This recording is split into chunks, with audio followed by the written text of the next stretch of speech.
वसुदेव सुतं देवं कंसचाणूरमर्दनं देवकी परमानंदम कृष्णं वंदे जगद्गुरुम। मैं डॉक्टर शैलेंद्र कुमार आप सभी विद्वान मित्रों, सनातन धर्मावलंबियों, सुधी श्रोताओं, दर्शकों, सबका हार्दिक अभिनंदन करता हूं, स्वागत करता हूं धर्म मीमांसा चैनल पर। आज का विषय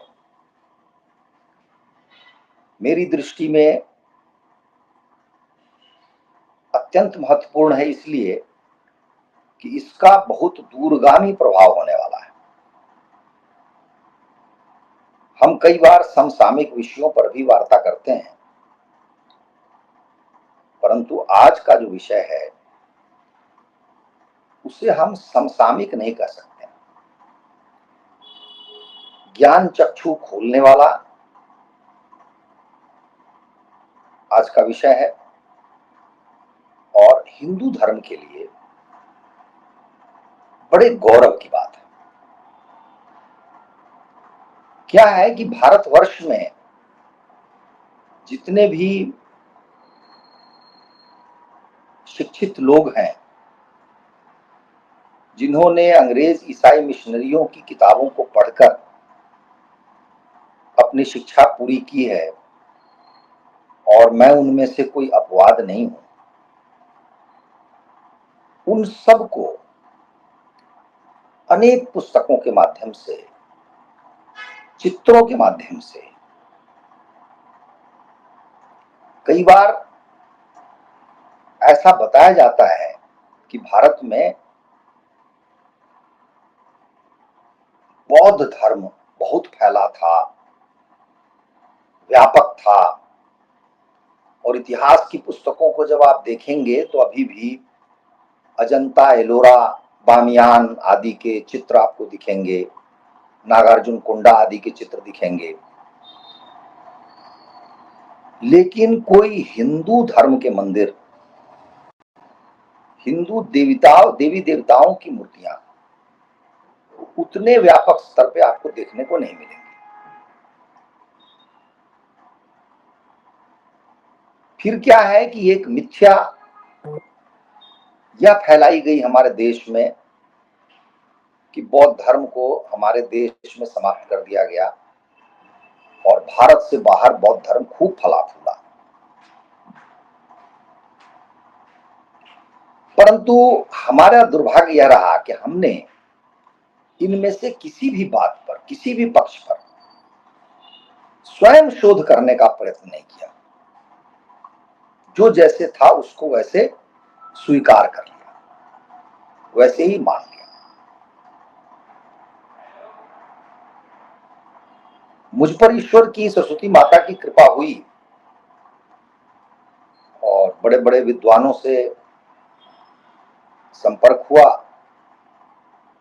और स्वयं भी मैं शोध मार्ग पर चला।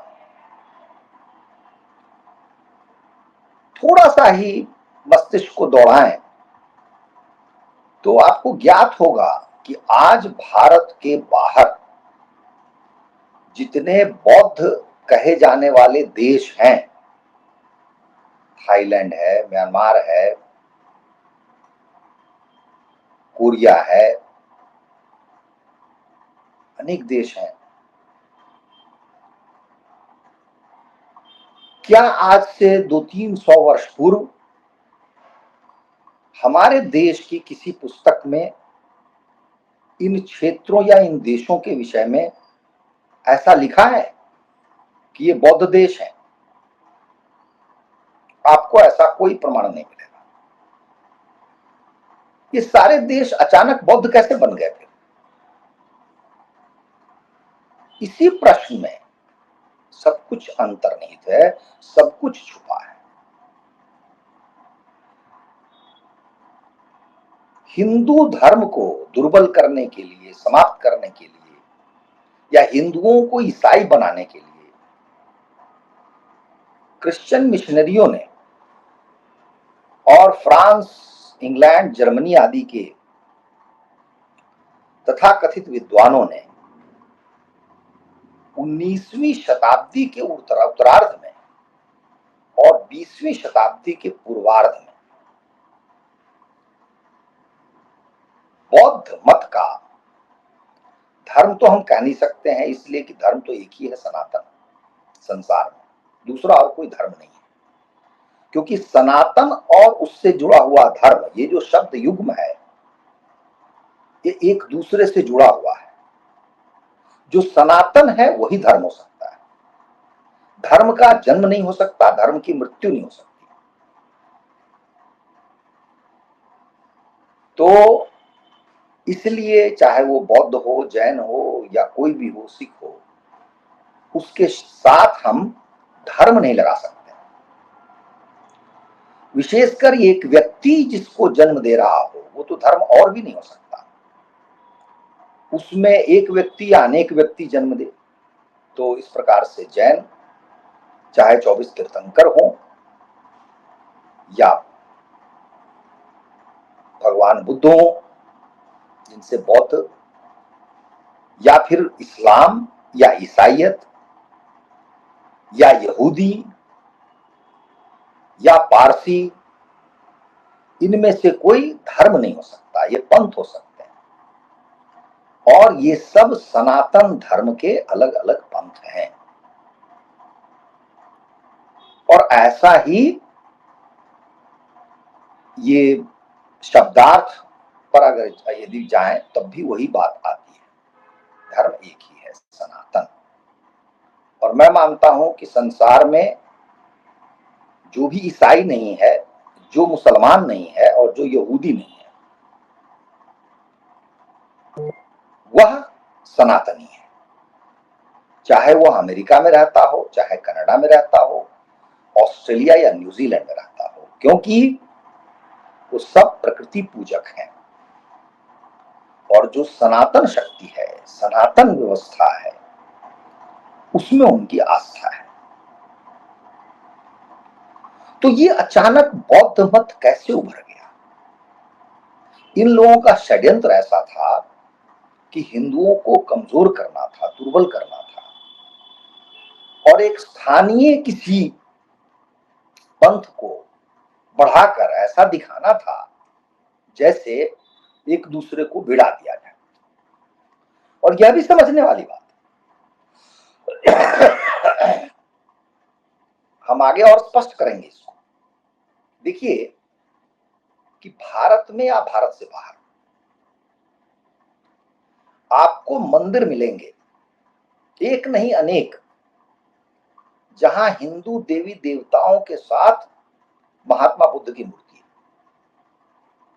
यहां तक कि जिसको हम चैत्य कहते हैं, यह भी ध्यान देने वाली बात है कि यह चैत्य शब्द भी सनातन धर्म का है, लेकिन ये मिशनरियों ने ऐसा कुछ कर दिया कि कुछ शब्द जैसे लगता है बौद्ध मत से ही जुड़ गए, जो बिल्कुल गलत है और उसका कोई आधार नहीं है ठोस। जैसे विहार, चैत्य, संघ, ये सारे शब्द जो हैं संस्कृत के शब्द हैं और सनातन धर्म में प्रयुक्त होते आ रहे थे, लेकिन आज उनका ऐसा वर्गीकरण कर दिया गया है, ऐसे पृथक कर दिया गया है, जैसे लगता है कि इन शब्दों पर 100% अधिकार केवल और केवल बौद्ध मत का हो।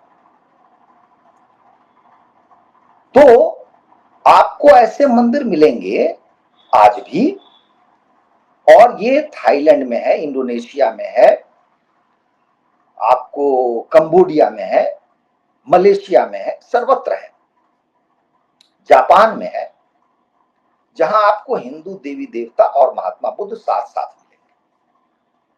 अब आधुनिक जो आज की कसौटी है उस पर एक बार कस के देखिए, क्या किसी चर्च में हिंदू देवी देवता हो सकते हैं क्या? या किसी मस्जिद में हिंदू देवी देवता हो सकते हैं क्या? या महात्मा बुद्ध की मूर्ति हो सकती है? या महावीर जैन की मूर्ति हो सकती है? उसमें नहीं हो सकती। क्यों नहीं हो सकती? क्योंकि इस्लाम और ईसाइयत एक ऐसा विचार है जो एकांतिक है। एकांतिक अर्थात एक्सक्लूसिव है, उसमें न कुछ जुड़ सकता है न उससे कुछ हटाया जा सकता है। यदि उसमें कुछ जुड़ेगा और हटाया जाएगा तो मैं आपको बताऊं, न इस्लाम का अस्तित्व रहेगा न चर्च का अस्तित्व रहेगा। ईसाइयत वो इतने दुर्बल हैं, उनका आधार इतना दुर्बल है कि वो ताश के पत्तों की तरह ढह जाएंगे। दूसरी ओर सनातन धर्म, हिंदू धर्म, उसमें ऐसा कोई विभाजन ही नहीं है, क्योंकि धर्म एक है सनातन, उसमें अनेक पंथ हो सकते हैं, फिर भी वे साथ साथ हैं। इसीलिए मंदिरों में जब आप जाते हैं तो एक साथ सबकी पूजा करते हैं। महावीर जैन की बड़ी प्रतिमाएं हैं, बड़ी बड़ी मूर्तियां हैं कर्नाटक में, मैंने जाके देखा है। और वहां पर हिंदू देवी देवताओं की भी मूर्तियां हैं, क्योंकि उनको इससे कोई कष्ट नहीं है और इनको इससे कोई कष्ट नहीं है। इस भेद को यदि हम समझ लें तो हमें सब कुछ समझ में आने लगेगा। ये जो वितंडा है ये आज का खड़ा किया हुआ है, ये ईसाइयों के द्वारा खड़ा किया हुआ काम है। एक उदाहरण से स्पष्ट हो सकता है। थाईलैंड में अभी जो राजा है वो संभवतः 18वां राजा है और हर राजा का नाम राम है। राम 1 2 3 4, आज का 18वां। और थाईलैंड का मुश्किल से 100 वर्ष पूर्व जो राजधानी थी थाईलैंड की, वो अयोध्या में थी। उसका नाम अयोध्या है, वहां के स्थानीय उच्चारण में अयुथया कहते हैं। मेरा सौभाग्य है कि मैं वहां जा चुका हूं, मैंने देखा है। तो अब आप कल्पना कीजिए कि राजा राम, राजधानी अयोध्या, थाईलैंड का सर्व स्वीकृत, सर्वमान्य, सर्वोपरि धार्मिक ग्रंथ कौन सा है? रामायण। वहां रामलीला होती है और वहां की रामलीला की टीम हमारे भारत में आती है, अयोध्या में। ब्रह्मा की मूर्तियां आज भी बैंकॉक में हर मोड़ पर आपको मिल जाएंगी, इतनी ब्रह्मा की मूर्तियां कहीं और नहीं है। वैसे ही हनुमान जी की मूर्तियां आपको मिल जाएंगी। मैं थाईलैंड 5 बार जा चुका हूं। जब पहली बार गया था तो वहां सिल्क पर चित्र उकेरे जाते हैं और वो बड़े बिकते हैं। आप जब वहां जाते हैं तो एक स्मृति चिन्ह के रूप में उसको खरीदते हैं। यह बात आज से लगभग 30 साल पहले की है, जब मुझे इतना ज्ञान नहीं था, समझ नहीं थी इन चीजों की।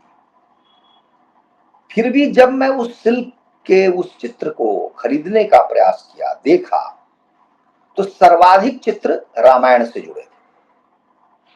राम रावण का युद्ध, हनुमान जी के चित्र समुद्र के ऊपर उड़ते हुए, और मैंने स्वयं उसको खरीदा। तो क्या यह विडंबनापूर्ण स्थिति नहीं है कि जिस देश का राजा स्वयं को आज भी राम कह रहा हो, अयोध्या उसकी राजधानी हो, रामायण उसका सर्वमान्य ग्रंथ हो, वहां गली गली में ब्रह्मा जी की मूर्ति हो, हनुमान जी की मूर्ति हो, रामलीला होती हो, और सबसे बड़ी बात, अभी जो 18वां राजा है उसका राज्याभिषेक अभी हाल में ही हुआ, 2 वर्ष पूर्व। वैदिक मंत्रोच्चार से राजा का अभिषेक हुआ। किसने कराया? भारत से गए हुए गोरखपुर के ब्राह्मणों ने, वैदिक रीति से। यहां यह भी ध्यान देने वाली बात है कि सनातन धर्म में हमारे यहां इतने शास्त्र हैं, स्मृतियां हैं, जिनमें शासन कैसे किया जाए, युद्ध कैसे किया जाए, कोष कैसे भरा जाए, प्रजा की रक्षा कैसे की जाए, प्रजा का पालन पोषण कैसे किया जाए, इस सब का विशद वर्णन है। और सबसे बड़ी बात, हमारे जो 2 भगवान हैं, भगवान राम और भगवान कृष्ण, ये दोनों राजा रह चुके हैं। भगवान राम के विषय में तो कहना ही व्यर्थ है। सब पर राम तपस्वी राजा। राम राज्य की परिकल्पना संसार भर में आज तक कोई भी राजा ऐसा नहीं हुआ जिसकी तुलना भगवान राम से की जाए, क्योंकि भगवान राम के राज में केवल भौतिक सुख की बात नहीं थी, उसमें हर प्रकार के सुख की बात थी, उसमें आध्यात्मिक सुख की बात थी। दैहिक दैविक जो ताप है सबसे मुक्ति थी। ऐसा कहा जाता है कि पिता के रहते हुए पुत्र की मृत्यु न हो, ऐसा राम राज्य था। तो आप कल्पना कीजिए कि ये जो परिस्थितियां होती हैं, विचित्र सी परिस्थितियां होती हैं, विचित्र से संकट आ जाते हैं मनुष्य के जीवन में, मनुष्य शोकग्रस्त हो जाता है, कितना दुख होता है उसको, दुख के सागर में डूबता है जब किसी मां के सामने उसके पुत्र या पुत्री की मृत्यु हो जाए, पिता के सामने पुत्र की मृत्यु हो जाए। भगवान राम का राज्य कहता है कि हमारे राज में ऐसा नहीं हो सकता, ऐसा सुख कल्पना से परे है आज। इसलिए राम राज्य एक कहावत है जो हमारी आपकी जिह्वा पर सदा विराजमान रहता है, क्योंकि वो अतुलनीय है, आदर्श है हर समाज के लिए। तो हिंदू धर्म में जब राजकाज की व्यवस्था है तो शासन चाहे वो थाईलैंड में हो या कोरिया में हो, वह हिंदू धर्म का अनुकरण करेगा या बौद्ध मत का अनुकरण करेगा, क्योंकि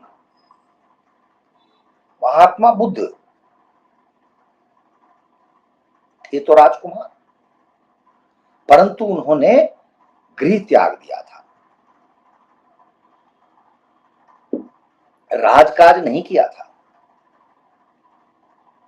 इसलिए राजकाज का तो उन्हें अनुभव नहीं था। अब उन्होंने कभी इस बात का दावा भी नहीं किया है। वो संत बन गए, महात्मा। उन्होंने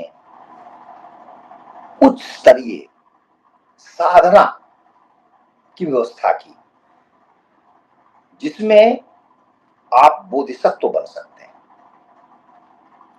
आज भी जिसको विपश्यना और अलग अलग जो विधि कही जाती है योग में, ये सब बौद्ध मत से आते हैं। तो इनमें से कुछ भी सरल नहीं है। यदि कोई महात्मा बुद्ध की बातों का, उनके विचारों का, उनके सिद्धांतों का अनुकरण करना चाहता है, वह मार्ग कठिन है, उसमें दीर्घ साधना की व्यवस्था है, सुदीर्घ काल तक अध्ययन की व्यवस्था है, उस दर्शन को पढ़ने समझने की व्यवस्था है। तो एक प्रकार से उनका जो मत है वो सर्वसाधारण के लिए नहीं है। इसीलिए महात्मा बुद्ध के बाद भी बौद्ध दर्शन में या बौद्ध मत में जितने बड़े प्रचंड विद्वान हुए, उद्भट विद्वान हुए, वे सारे के सारे ब्राह्मण हैं, क्योंकि जो उच्च कोटि के ब्राह्मण हैं, ज्ञानी हैं, शिक्षा के लिए तप करने की उनमें क्षमता है, उन्होंने बौद्ध साधना की और फिर बड़े बड़े ग्रंथ भी लिखे, चाहे वो नागार्जुन हो या और हो।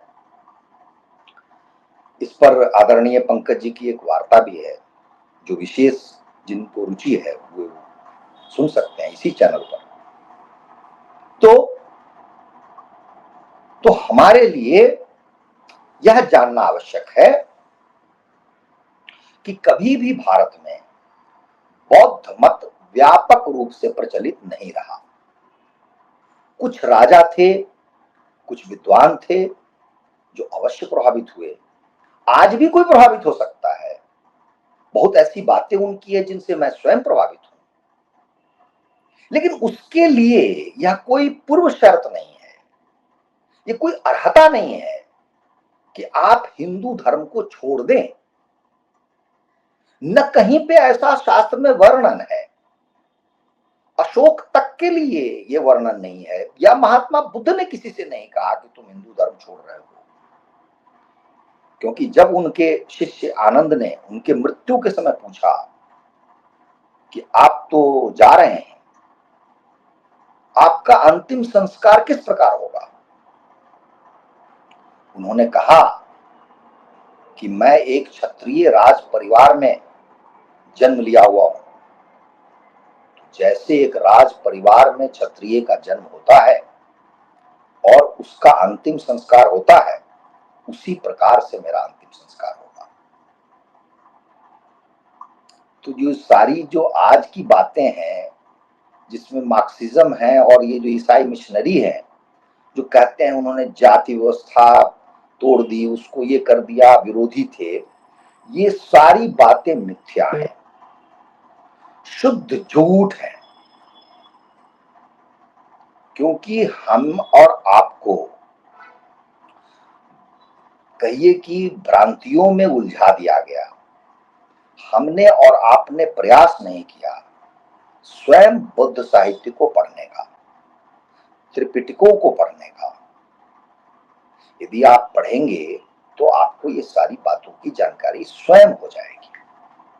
और जैसे मैंने आरंभ में कहा, हमारे यहां कुछ भी एक्सक्लूसिव नहीं है कि यदि कोई बौद्ध अनुयायी हो गया तब उसका कोई लेना देना हिंदू धर्म से नहीं। ऐसा कभी हुआ ही नहीं भारत में। तो कभी यह मत बहुत व्यापक नहीं था, कोई कोई राजा प्रभावित हो जाते थे, कोई कोई बड़े शिक्षित लोग प्रभावित हो जाते थे, तो वो उस मार्ग पे चलते थे।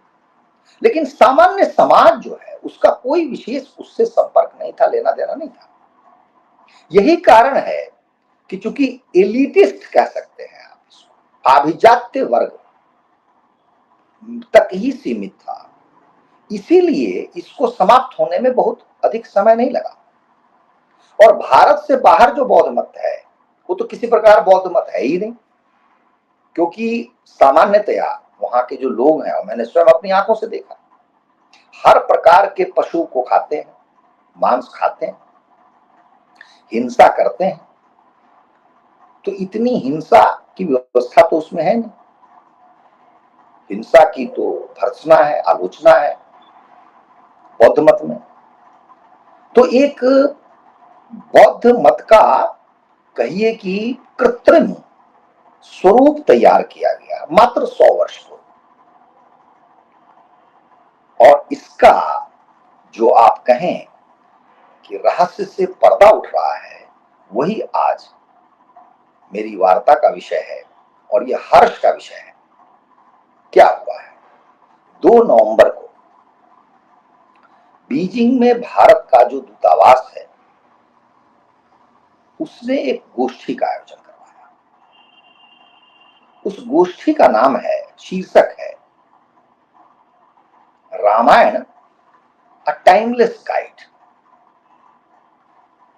और सौभाग्य की बात क्या है, सौभाग्य की बात यह है कि इस गोष्ठी में चीन के विद्वानों को बुलाया गया। चूंकि यह गोष्ठी बीजिंग में हो रही थी तो चीन के विद्वानों को बुलाया गया। चीन के विद्वानों ने जो बातें कही सुनकर गर्व से आपका माथा ऊंचा हो जाएगा। और जितनी बातें मैंने अभी तक कही हैं उन सब बातों का की पुष्टि हो जाएगी। चीनी विद्वानों ने कहा है इस गोष्ठी में कि भारत से रामायण ग्रंथ चीन पहुंचा और जो वहां बौद्ध साहित्य लिखा जा रहा था, उस बौद्ध साहित्य में रामायण के जो अंश हैं वो गुंफित हैं, यत्र तत्र सर्वत्र।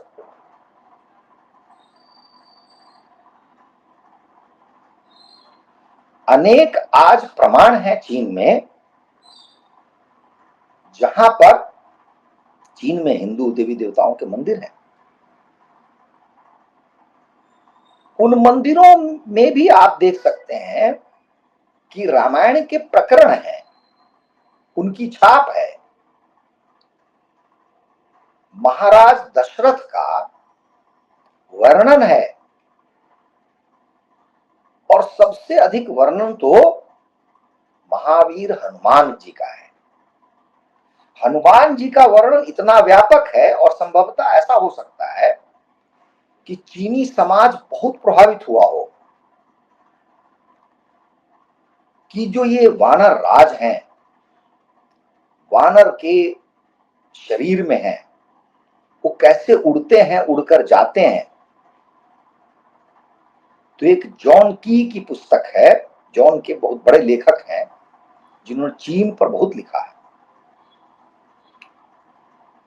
उनका बड़ा मोटा सा ग्रंथ है, लगभग 700-800 पृष्ठों का।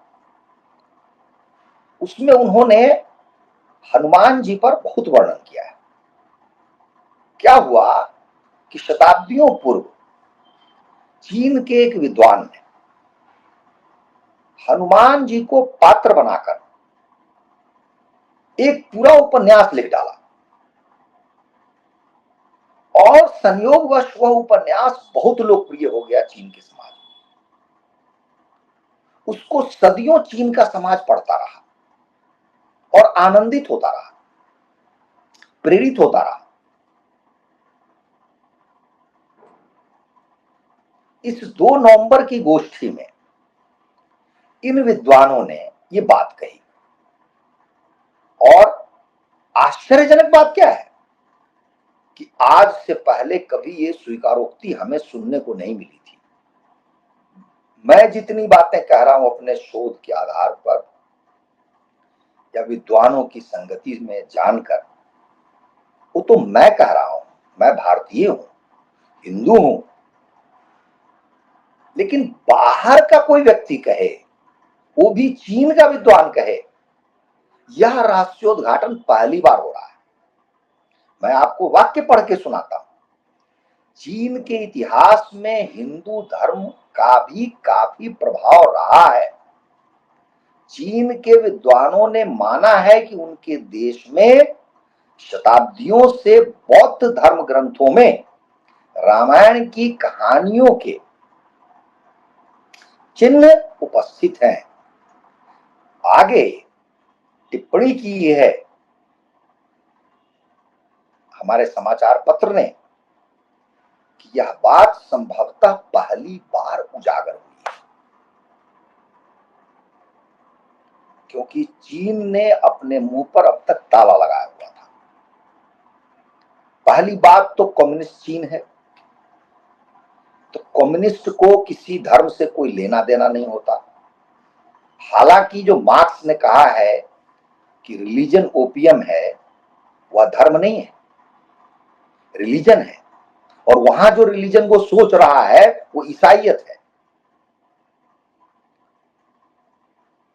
तो वो एक दूसरी बात है। लेकिन व्यापक रूप से देखें, हमारे देश में जो कम्युनिस्ट हैं उनका भी यही धंधा है। वो हमारे भगवान को नहीं मानते, उनसे दूर हो जाते हैं, उनके विरोधी बन जाते हैं, हिंदू धर्म विरोधी हैं वो। तो एक तो ये कारण था। दूसरा, जो मुझे लगता है कि चीन के साथ ये हमेशा समस्या रही है कि चूंकि धर्म हमारे यहां से गया चीन, तो एक प्रकार की हीन भावना के भी वो शिकार रहे हैं कि उनको लगता है कि इसको स्वीकार करेंगे तो संभवतः हम दुर्बल माने जाएंगे, क्योंकि उस चीन का समाज तो उसी पर आधारित है। आगे लिखा है समाचार पत्र में कि बीजिंग में भारतीय दूतावास द्वारा रामायण अ टाइमलेस गाइड ये नाम कितना अच्छा है। रामायण एक कालजयी पथ प्रदर्शक है, मतलब काल से परे है, समय से परे है, ऐसा पथ प्रदर्शक है। तो चीन को कालजयी पथ प्रदर्शक की क्या आवश्यकता पड़ गई? क्या चीन पथ भ्रष्ट हो गया है? उसको मार्ग नहीं दिख रहा कि उसको रामायण का सहारा लेना पड़ रहा है? तो इसमें लिखा है कि इस विषय पर आयोजित संगोष्ठी में धार्मिक प्रभावों पर शोध कर रहे कई चीनी विद्वानों ने उन ऐतिहासिक मार्गों पर प्रस्तुतियां दी जिनके माध्यम से रामायण ग्रंथ चीन तक पहुंचा और कला एवं साहित्य पर इसका प्रभाव पड़ा। सिंघुआ एक विश्वविद्यालय है, उसके प्रोफेसर ने कहा कि धार्मिक और पंथ निरपेक्ष जो ये संसार है उसको जोड़ने वाली कृति के रूप में रामायण का प्रभाव, जो एक दूसरे का जो प्रसार है, उसके लिए बहुत बढ़ गया है। अब पहली बात है कि संसार की भी चिंता इनको हो रही है, और यहां पे पंथ निरपेक्ष दुनिया कह रहे हैं, जो मेरी दृष्टि में गलत शब्द है। पंथ निरपेक्ष होकर के कोई रामायण की बात कैसे करेगा? जो रामायण की बात करेगा भगवान राम को मानेगा, उसमें आस्था प्रकट करेगा, वह धार्मिक होगा, पंथ निरपेक्ष नहीं होगा। और पंथ को यदि ले लें तो पंथ निरपेक्ष होगा लेकिन धार्मिक होगा। चीन ने भी इस महाकाव्य के तत्वों को आत्मसात किया है, जिसने न केवल चीनी बहुसंख्यक जो हान लोग हैं वहां पे, वहां उनके चिन्ह हैं, वरन तिब्बत में भी इसके चिन्ह हैं। आज तिब्बत चीन के अधीन है, तो उसकी बात कर रहे हैं। चीन में रामायण से संबंधित सबसे प्रारंभिक सामग्री बौद्ध धर्म ग्रंथों के माध्यम से हान समाज में प्रस्तुत की गई थी। हान क्षेत्र में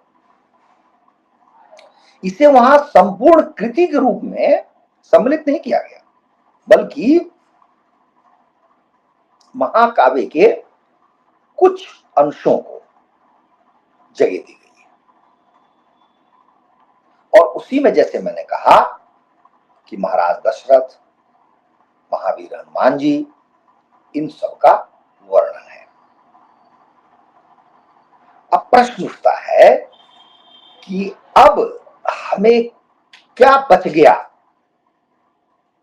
बताने के लिए कि ये जो हिंदू धर्म है और उसके साथ बौद्ध मत है, ये गुत्थम गुत्था है, ये एक है,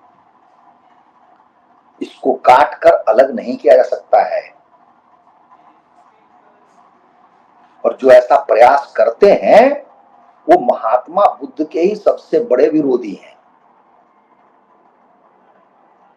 और वो भ्रम में जीते हैं। हमारे देश में 1920, 30, 40, 50 के बाद जो भी बौद्ध बने हैं और उन्हें नौ बौद्ध कहा जाता है, मैं मानता हूं ये असत्य है। उनका नाम होना चाहिए अबौद्ध, वो बौद्ध नहीं है। बौद्ध होने का अर्थ होता है सनातन धर्म को मानना,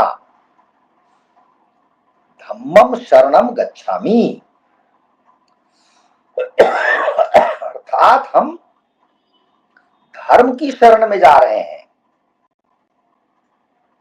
हिंदू यदि कहें मैं धर्म को अपना रहा हूं, बौद्ध कहें धर्म की शरण में जा रहा हूं, बात एक ही है। वो धम्म कतई अलग नहीं है। धर्म संस्कृत का शब्द है और ये स्थानीय भाषा का शब्द हो गया। उत्तरी बिहार में महात्मा बुद्ध का समय बीता है और वहां की जो स्थानीय भाषा थी उस भाषा का शब्द धम्म हो गया। है धर्म, अलग कैसे होगा? नहीं हो सकता। जैसे सिख शिष्य का अपभ्रंश है, तो क्या सिख को अलग कर देंगे शिष्य से? संसार में जो भी शिष्य है वो पंजाबी भाषा में सिख है। शब्द पर यदि ध्यान दें, इसलिए मैं आशा करता हूं कि आपको ये बातें पूरी तरह स्पष्ट हो गई होंगी। अब मैं आता हूं कुछ दूसरे पक्षों पर, कुछ पहलुओं पर। क्या कारण है कि चीन इस विषय पर खुला? चीन में तो ये ग्रंथ थे, विद्वान भी थे, उन्हें इस बात की जानकारी थी, सब कुछ ज्ञात था। 2 नवंबर 2024 को ही उन्होंने अपना मुंह क्यों खोला, वह भी पहली बार? फिर एक प्रश्न उठता है कि इस गोष्ठी का आयोजन भारत सरकार ने करवाया बीजिंग में, दूतावास तो भारत का है, तो भारत ने भी ऐसा प्रयास 2 नवंबर 2024 को ही क्यों किया? इसके पहले क्यों नहीं किया?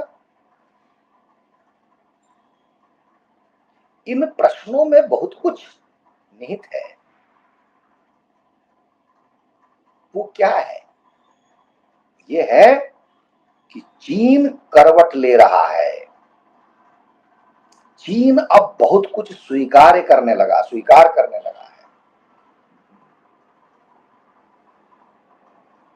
चीन अब भारत का लोहा मानने के लिए अपने आप को तैयार कर रहा है।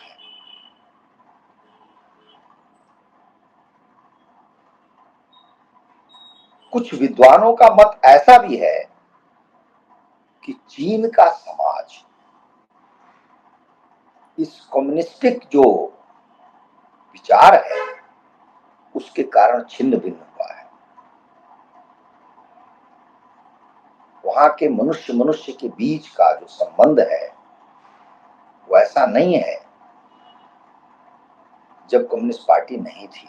उस समय के हिसाब से समाज में शांति नहीं है, लोगों में धैर्य नहीं है, धीरज नहीं है, बेचैनी है, उतावलापन है, भौतिक भौतिक ही है सब कुछ। तो ऐसा कुछ लोग कहते हैं कि चीन को इस बात की अनुभूति हो रही है कि यदि इस धर्म का अनुसरण नहीं किया तो ये चीन का समाज नष्ट हो जाएगा, उसमें शांति स्थापित नहीं हो सकती। इसीलिए आज मुझे ज्ञात हुआ कि चीन में कुछ जो हिंदू मंदिर हैं उनके लिए ब्राह्मण पुजारियों को बुलाया गया है या उनको अनुमति दी गई है पूजा करने की, पहले अनुमति नहीं थी।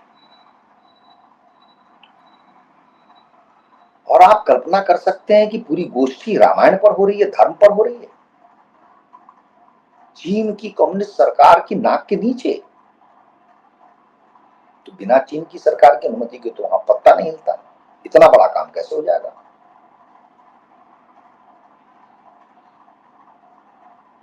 कुछ लोग ऐसा भी मानते हैं कि चीन की आर्थिक स्थिति अब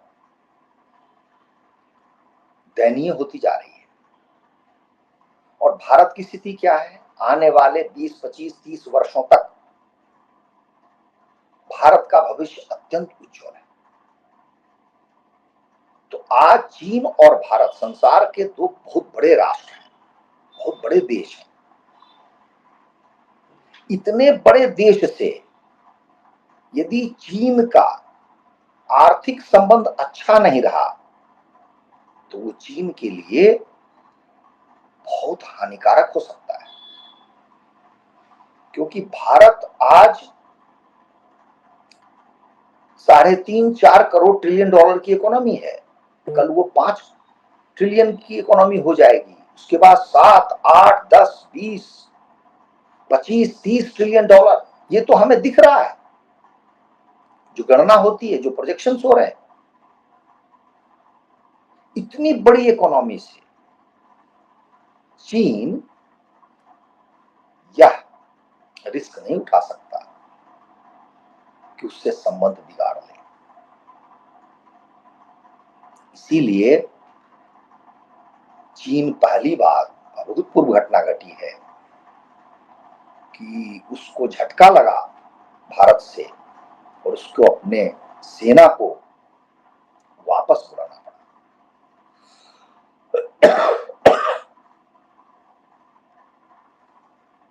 लेकिन हमारे लिए क्या महत्वपूर्ण है? हमारे लिए दो बातें महत्वपूर्ण हैं। पहली बात कि चीन के विद्वानों के द्वारा इस बात की पुष्टि होती है कि बौद्ध मत और हिंदू धर्म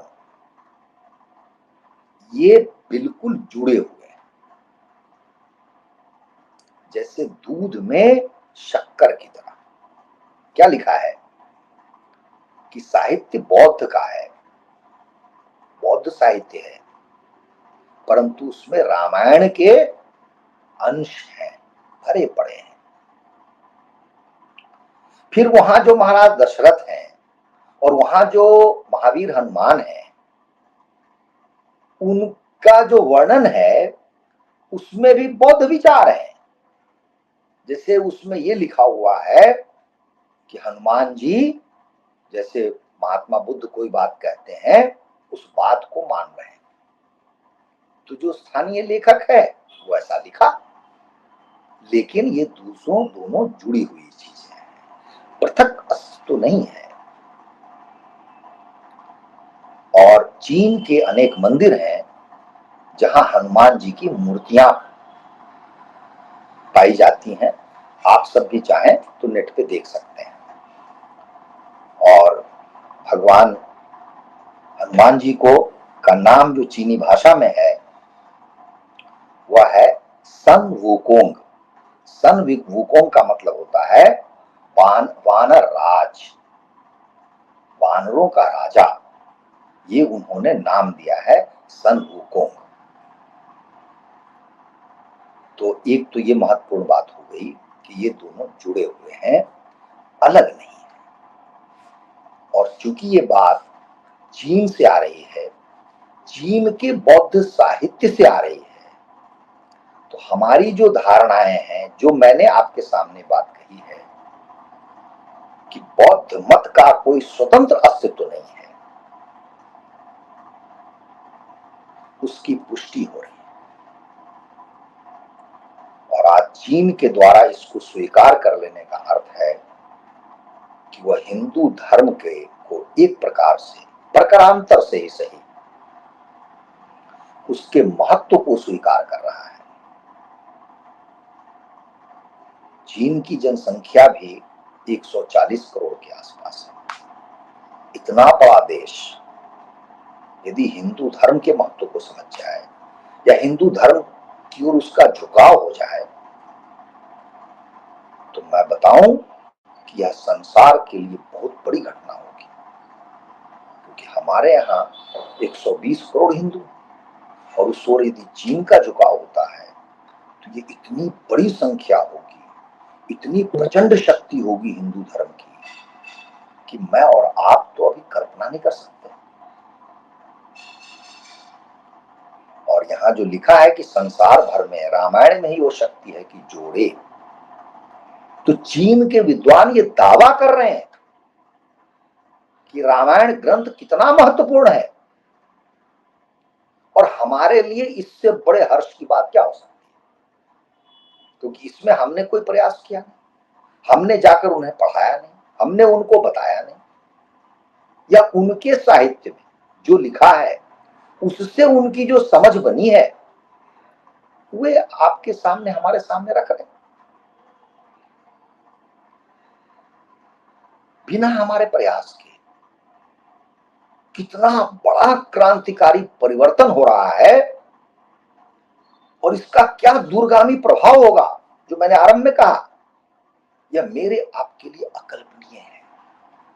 हमारी सोच से परे परे है। हमने कभी ऐसा सोचा नहीं था, परंतु अंत में मैं इसका बहुत बड़ा श्रेय भारत सरकार को भी देना चाहूंगा। मुझे नहीं पता कि इस गोष्ठी के लिए चीन की सरकार से कितने लंबे समय से उनकी वार्ता हुई होगी, विषय चयन की वार्ता हुई होगी, चीन के विद्वानों को ढूंढा गया होगा, लेकिन जो कुछ भी किया है भारत सरकार ने, उसके लिए भारत सरकार साधुवाद की पात्र है और हमको और आपको इस पर गर्व करना चाहिए। जयतु सनातन, धर्म की जय हो, अधर्म का नाश हो, और इससे बड़ा प्रमाण क्या मिलेगा। यदि चीन का कम्युनिज्म नष्ट हो जाता है, समाप्त हो जाता है, जिसकी ये झलक है, क्योंकि धर्म से कम्युनिज्म का 36 का आंकड़ा है, दोनों एक दूसरे के विपरीत हैं। धर्म संसार को जोड़ता है, कम्युनिज्म संसार को तोड़ता है, खंड खंड करता है। कम्युनिज्म से बड़ा संसार में कोई पाखंड नहीं है। विधर्म ही है, वो अधर्मी है। अनेक पुस्तकें लिखी गई हैं, लेकिन मेरा आप सब लोगों से निवेदन है कि एक ही पुस्तक कभी समय मिले पलट लीजिए। उसका नाम है ब्लैक बुक ऑफ कम्युनिज्म। उसको पढ़ लीजिए। उस अकेली पुस्तक ने कम्युनिज्म की रीढ़ तोड़ दी संसार भर में, और कम्युनिज्म को एक प्रकार से मार दिया। और संसार में कहीं भी कम्युनिज्म अब ठीक से है नहीं। जहां है वो अपनी आखिरी सांसें ले रहा है। तो इसमें यदि धर्म का योगदान हो जाए तो इससे बड़ी बात क्या हो सकती है। इसलिए धर्म की जय हो, अधर्म का नाश हो, प्राणियों में सद्भाव हो, ये हमारा नारा है। हम ये कहते हैं, रोज कहते हैं, प्रतिदिन कहते हैं। तो इसी का काम जो है अब होगा। मुझे यह विषय इतना महत्वपूर्ण लग रहा है और मैं अभी भी उसी में एक प्रकार से तल्लीन हूं, डूबा हुआ हूं इस विषय में, कि मैं आपको बता नहीं सकता। और मैं इतना प्रसन्न हूं, जैसे लगता है कि मुझे कोई निधि मिल गई हो। धर्म का एक मार्ग मिल गया है, और चीन की ये स्वीकारोक्ति डंके की चोट पर गोष्ठी में हमारे लिए अभूतपूर्व। मैंने अपने जीवन में कभी ऐसा नहीं सोचा था। और चीनी विद्वानों का मत पिछले 100 वर्षों में जो तथाकथित क्रिश्चियन विद्वानों ने, ईसाई विद्वानों ने जो बौद्ध मत खड़ा किया था, एक स्वतंत्र स्वायत्त हिंदू धर्म से पृथक, उस पर एक करारा तमाचा है।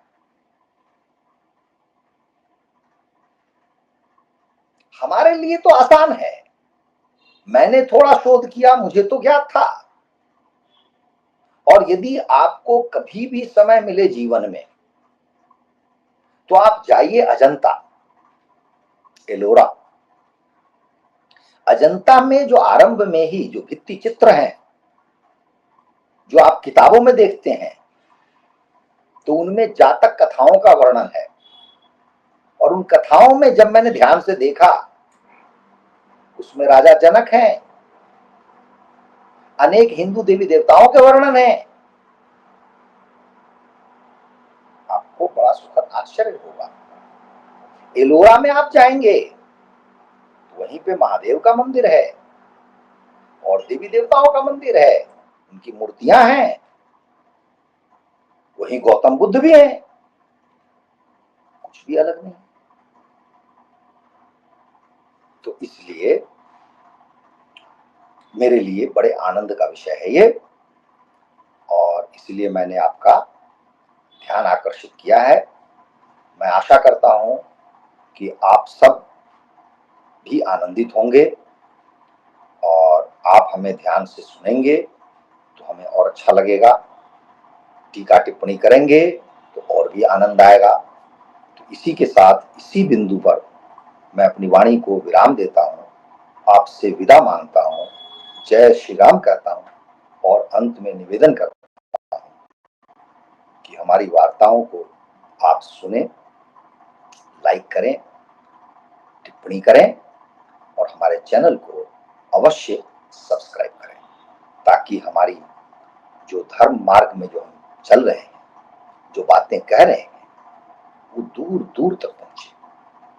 आप भी अपने माध्यम से पहुंचाएं, हमारे लिए बहुत अच्छा है। हमें तो बस सब जगह पहुंचना चाहिए, ये हमारी कामना है। हम इतने सक्षम नहीं हैं कि हम सब जगह पहुंच जाएं, लेकिन आप यदि प्रयास करेंगे तो इसकी संख्या बढ़ेगी। और ये सब ऐसी बातें हैं जो सामान्यतः हमें पुस्तकों के माध्यम से प्राप्त नहीं होती हैं, या जो प्रयत्न करेंगे उनको बड़ा लंबा शोध करना पड़ेगा, और ऐसे शोधार्थियों की संख्या हमेशा बहुत कम होती है। बहुत बड़ी संख्या में शोधार्थी हो भी नहीं सकते, क्योंकि सामाजिक दायित्व है, पारिवारिक दायित्व है। हर एक की प्रवृत्ति नहीं है, हर एक की वैसी मनोवृत्ति नहीं है, हर एक की रुचि नहीं है। इसलिए उस काम को रुचिपूर्वक, आनंद पूर्वक हम करते हैं, हमें बहुत आनंद आता है। हो सकता है कि ईश्वर ने हमें इस काम के लिए भेजा हो, ऐसे काम के लिए भेजा हो।